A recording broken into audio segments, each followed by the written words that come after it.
Olá, meu nome é Márcia. Eu sou Priscila. Eu sou Verlândia. Eu sou Ian. Paulo. Nós somos do curso de Ciências Contábeis da FACAP. O melhor do Brasil! Bom, hoje nós vamos falar sobre o CPC 32, que fala sobre os tributos sobre o lucro. O CPC 32, além de definir a contabilização dos tributos sobre o lucro, nos processos de demonstrações contábeis, o pronunciamento dita os procedimentos para casos de defeitos fiscais atuais e futuros de recuperação ou liquidação de valores contábeis de ativos e passivos. No caso da empresa ter uma iminente liquidação de ativo previsto, como por exemplo, um ato que gera exigibilidade de pagamento maior de impostos em relação à atualidade, é necessário reconhecer um passivo fiscal diferido da contabilidade. Caso contrário, o processo ainda é o mesmo. Esse ainda não é um número a ter os impostos aplicados. Quando o regime da empresa determina tributação sobre o lucro líquido, na verdade, trata-se do resultado empresarial antes dessa tributação. Depois dela, calcula-se a base fiscal.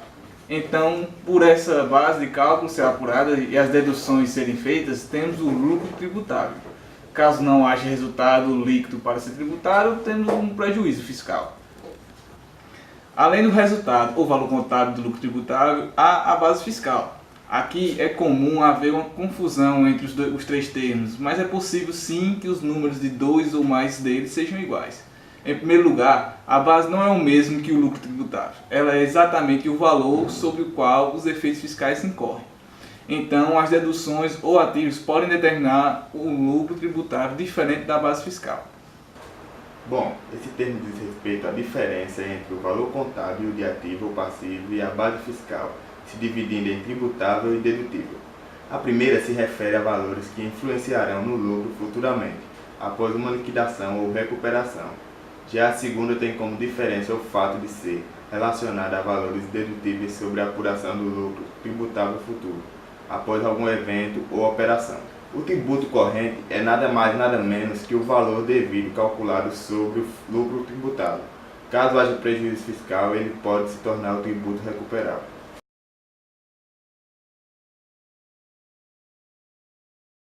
Os valores devidos referentes a lucros tributáveis correntes ou de períodos anteriores devem ser contabilizados como passivos.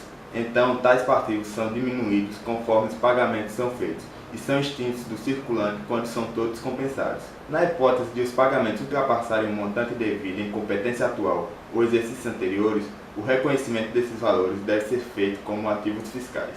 E o mesmo ocorre quando o prejuízo fiscal é utilizado para a recuperação de tributos do período anterior.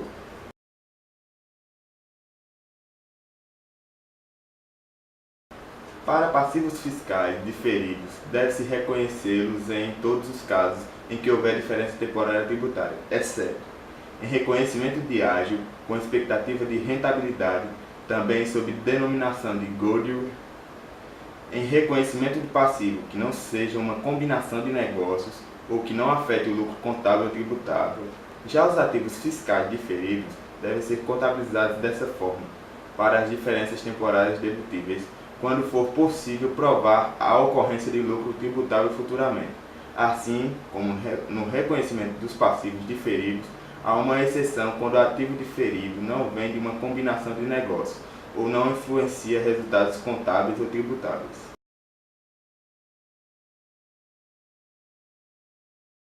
Tanto para contabilizar o prejuízo quanto para os créditos fiscais, é preciso reconhecer um ativo fiscal diferido. Porém, é obrigatório que a disponibilidade futura do lucro tributável seja provável para que possa ser feita a utilização desse diferido contabilizado. A disponibilidade de lucro tributário é provada por meio de laudo específico emitido por auditor independente.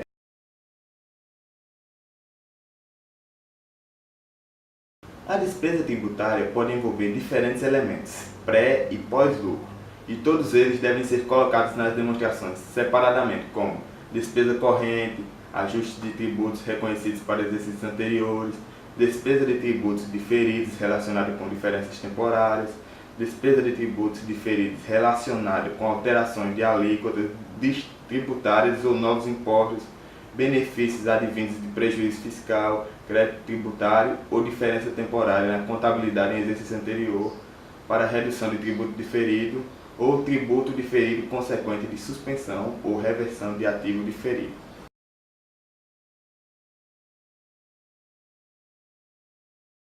A avaliação dos ativos fiscais diferidos não reconhecidos ocorre em cada final de exercício para corretas demonstrações contábeis e, para que esses ativos não sejam contabilizados posteriormente, é necessário que o lucro tributário ou futuro seja provável para a possível recuperação desse ativo.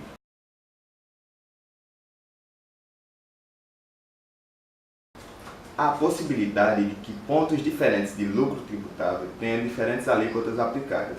Quando isso ocorre, a melhor forma de proceder é calcular a expectativa dos percentuais médios de aplicação dos períodos em que as diferenças temporárias deverão ser revertidas.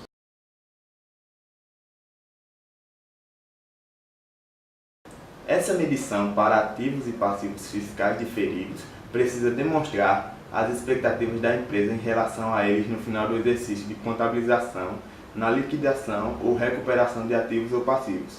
O CPC 32 tem relação direta com as normas internacionais de contabilidade. Então, gente, esse foi mais um dos nossos vídeos. Espero que vocês tenham gostado e aprendido. Valeu!